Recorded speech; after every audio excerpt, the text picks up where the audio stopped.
All right, let's dive in today and get ready because we're tackling something pretty huge, something that's been a core concept in political philosophy for centuries, really, Yeah. republicanism. Yeah. And especially since you're coming at this from a philosophy angle, we're going to really try to break it down, all the nuances and the intricacies of republicanism. Yeah. We're using the Stanford Encyclopedia of Philosophy as our main source today. So get ready for things like non-domination and the very definition of freedom, all that good stuff. Yeah, excited to jump in. You're right. Republicanism, it's not just some historical thing, it gives us a really unique way to look at freedom and power, especially how we think about politics today. For sure, for sure.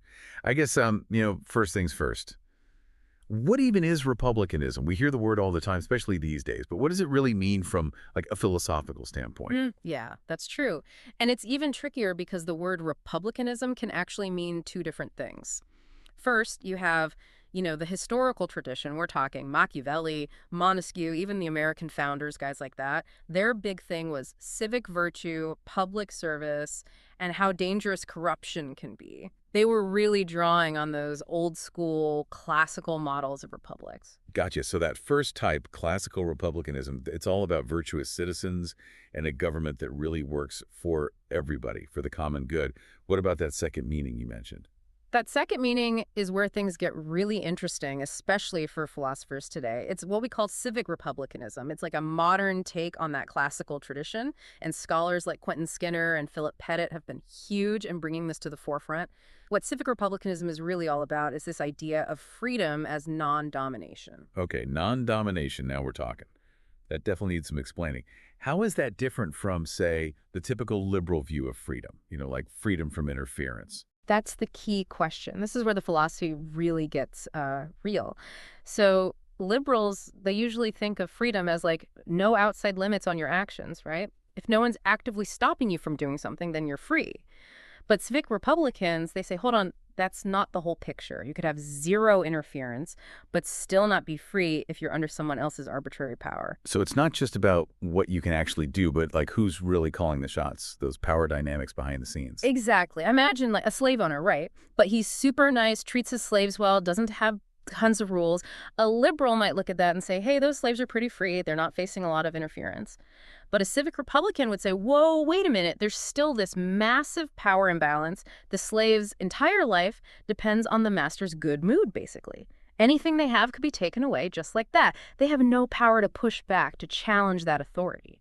And that's domination, even if it's not actively cruel or anything. Wow, that's a really striking example. Domination can be so subtle, can't it? It doesn't have to be violent or coercive to be really powerful. But I'm wondering, wouldn't you run into the same issue in, I don't know, other relationships where there's a power imbalance? What about parents and kids? Oh, you've hit on something that's a big debate among Republican theorists, for sure. You're right. Parents and kids, there's a definite power difference. And some level of, I guess you could say, domination is probably needed to, raise kids. But civic Republicans would say there's a key difference here. With good parenting, the goal is to gradually reduce that domination as the kid grows up, right? You want to help them become independent, to make their own choices without someone constantly controlling them. That's not how it works with slavery, where that domination is baked into the whole relationship. I see. It's not about just getting rid of all power imbalances, but about making sure those imbalances have a good reason, a purpose, and they're used to help the person, become more free and independent in the end. Exactly. And that takes us right to the heart of civic republicanism, this idea of arbitrary power.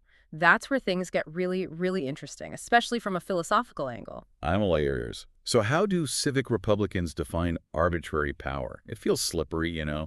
I mean, couldn't even a ruler with good intentions end up acting arbitrarily just based on their own personal whims? That's such a good point, and it gets at the core of what makes power arbitrary. It's not just about whether their actions are random or unpredictable. Like you said, a ruler could have the best intentions and still act on a whim, and that's still a form of arbitrariness.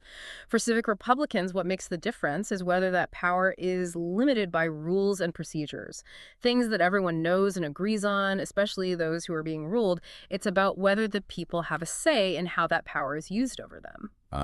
So it's not just about the decisions themselves, but how those decisions are made. It's about the process. You got it. There are two main ways civic Republicans define arbitrariness. First, procedurally. If a ruler's power isn't checked by laws, norms, institutions, then it's arbitrary. Picture like a king who can throw anyone in jail without a trial or change the laws whenever he feels like it. Classic arbitrary power. The second way is democratically. If the people being ruled have no say in how that power is used, then that's also arbitrary. So to avoid being arbitrary, power has to be both rule-bound and democratically accountable. You can't just be one or the other. That's a pretty high bar. It is high, and that's why civic republicans put so much emphasis on things like constitutions and democratic institutions. Those are the best ways to protect against arbitrary power. This all makes sense when we're talking about government, but I'm curious how this idea of non-domination works in, other parts of life. Does civic republicanism have anything to say about social norms, the economy, even personal relationships? Oh, absolutely. And this is where you really see how deep republicanism goes. It's not just a theory about government, it's a whole way of looking at power dynamics everywhere. The goal for a civic republican is to minimize arbitrary power, wherever it is, and create a society where everyone has the chance to live free from domination. It doesn't matter what your social status is, your background, your circumstances, any of that. This is fascinating stuff, but it also seems incredibly hard to actually put into practice. Yeah. How do you build a society that really lives up to these ideals of like non-domination and civic virtue? Where do you even start? Yeah, that's where the real work begins, right? And that's where the insights from civic republicanism become so valuable. It's not just lofty ideas, it's about really looking at how power works and finding ways to structure our institutions, even our social interactions, so that we minimize domination and give everyone the most freedom possible. I definitely want to explore those practical applications more. But before we do, I think we need to unpack this idea of civic virtue a little bit more. It's a concept that, I don't know, it sometimes gets misinterpreted or even dismissed as kind of old-fashioned. I agree, civic virtue is key to republicanism, but it definitely gets misunderstood. So let's break it down in part two, and we'll see how it fits into this vision of a society free from domination. Okay, so picking up where we left off, we're talking about republicanism, and especially this idea of freedom as non-domination.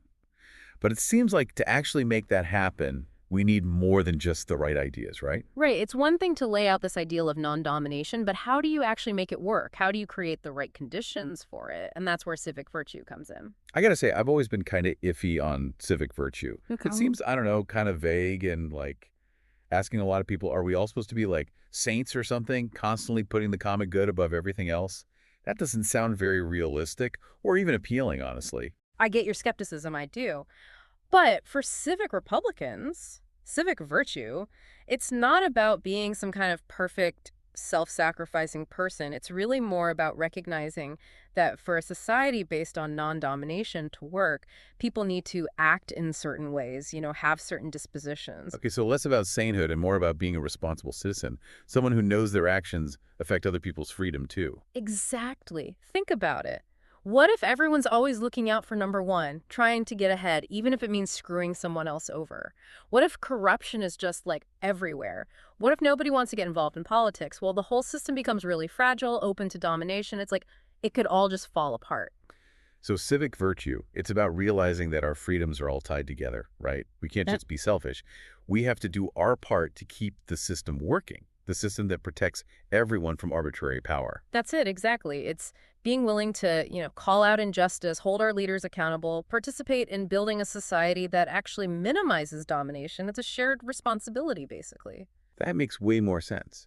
It's not about never thinking about yourself, but about understanding that some behaviors, some attitudes, they're just essential for a free society to work right. Exactly. Civic virtue, it's like realizing that freedom, it's a delicate thing. You got to be vigilant. You got to be active. You can't just assume it'll always be there. So how does this idea of civic virtue play out in real life? What does it look like in terms of actual practices and policies? That's where it gets exciting because civic republicanism, it doesn't just stay in the clouds, talking about abstract ideas. It actually gives you a framework for how to organize things, how to structure institutions and social norms in a way that promotes non-domination. This is what I was getting at earlier. It can't just be about how individuals feel, right? There have to be actual systems in place that support those good intentions. Absolutely. And that's why civic republicans are really into institutional design. They say the structure of our institutions, it's huge. It can either help or hurt civic virtue and non-domination. So it's not enough to just tell people to be virtuous. You need to create a system where being virtuous is possible. where it's actually rewarded or incentivized. Exactly. And one of the big ideas Republicans have is checks and balances, not just in government, but between the government and the people.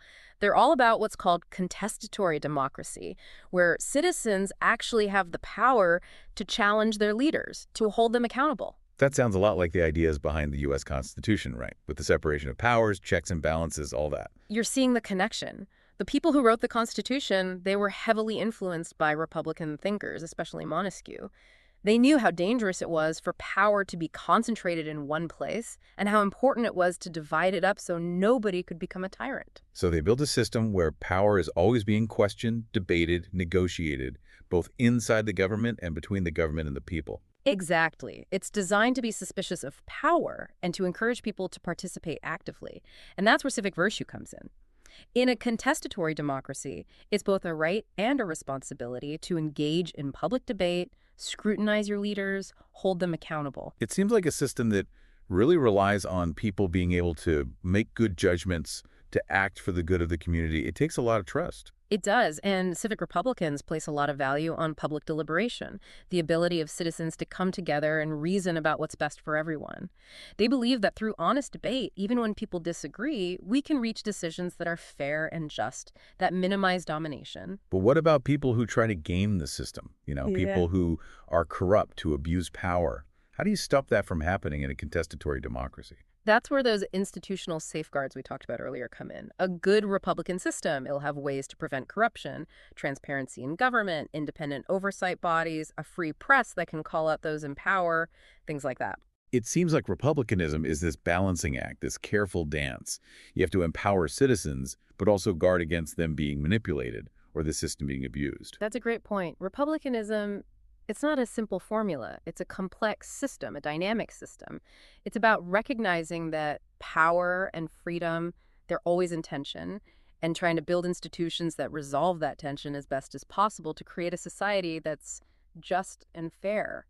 This has been so insightful. I'm really seeing how civic virtue and institutional design work together, how they support each other to create a society where non-domination is possible. But I can't help but wonder, how do all these principles apply to the world outside of a single country? We live in a globalized world with problems like climate change that go beyond national borders. Can republicanism offer any guidance for dealing with international relations? That's a great question, and it's something that contemporary Republican theorists are really wrestling with. So let's take this conversation global in part 3 and see how republicanism tackles the challenges of a globalized world. All right, so we've been digging deep into this whole idea of republicanism, especially how it sees freedom as non-domination. And we talked about civic virtue and building institutions that actually make that possible.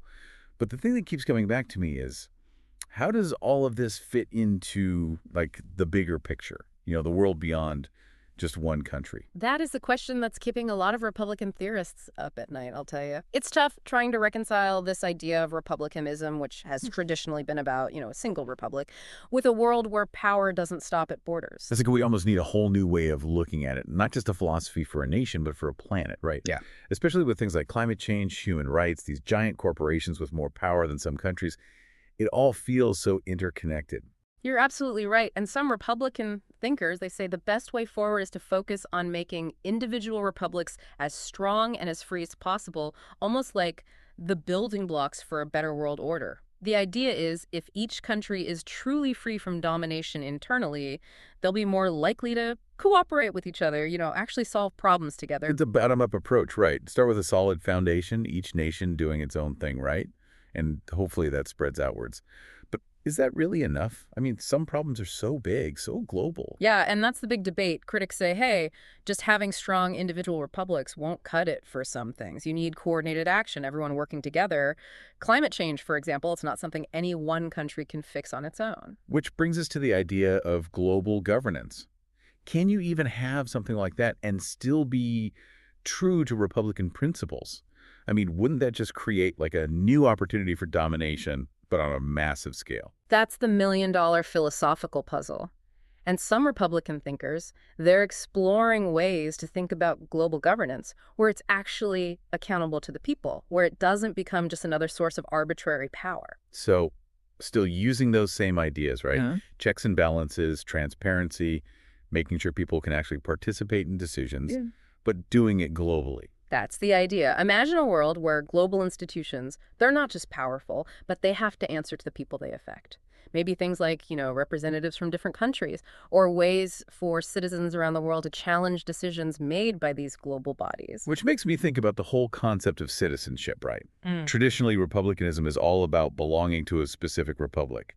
But in a globalized world where people move around more, how does that work? Does that idea of citizenship need to change too? Now you're really getting to the heart of it. It's a tough one. Some Republicans are saying, yeah, we need a more flexible idea of citizenship, something that recognizes that people belong to multiple communities at the same time, local, national, maybe even global. Others are grappling with how to balance the rights of citizens with the obligations we might have to people who aren't citizens who live in other countries. And that leads right into the whole issue of migration, which is such a hot topic these days. Open borders versus national sovereignty, all of that. How does republicanism approach that whole debate? Oh, that's a real hornet's nest. There's a huge range of views on that among Republican thinkers. Some say, look, countries do have a right to control their borders, especially if it's about protecting the very things that make a republic work, those institutions that guarantee freedom. Others focus on the fact that non-domination, it's a universal principle, right? It should apply to everyone, no matter where they live, whether they're a citizen or not. It seems like the key is finding that balance. You know, how do you keep republics strong and functioning while also making sure that everyone, everywhere is treated fairly, is protected from domination? That's the challenge, and that's what makes republicanism so relevant today. It's not just some set of dusty old rules. It's a tradition that's constantly evolving, trying to find answers to these tough questions in a world that's changing so fast. This whole conversation has really shown me how much republicanism is like a work in progress. It's not about having all the answers. It's about having a framework, a set of values that can help us make sense of the world, especially when it comes to power, to freedom, to what kind of society, what kind of world we want to live in. And that's what makes it so exciting for philosophers, right? Republicanism, it pushes us to think critically, to really examine these fundamental questions. It's not just about politics. It's about human dignity, about justice, about creating a world where everyone has the chance to live a good life, free from domination. This deep dive has been, I don't know, it's really opened my eyes to how relevant republicanism still is. We've covered so much ground, from its history to how it might help us tackle the challenges of a globalized world. And for a philosophy enthusiast, it's a treasure trove of ideas, things to think about, to debate, to explore. So keep those philosophical gears turning, everyone, and until next time, keep diving deep.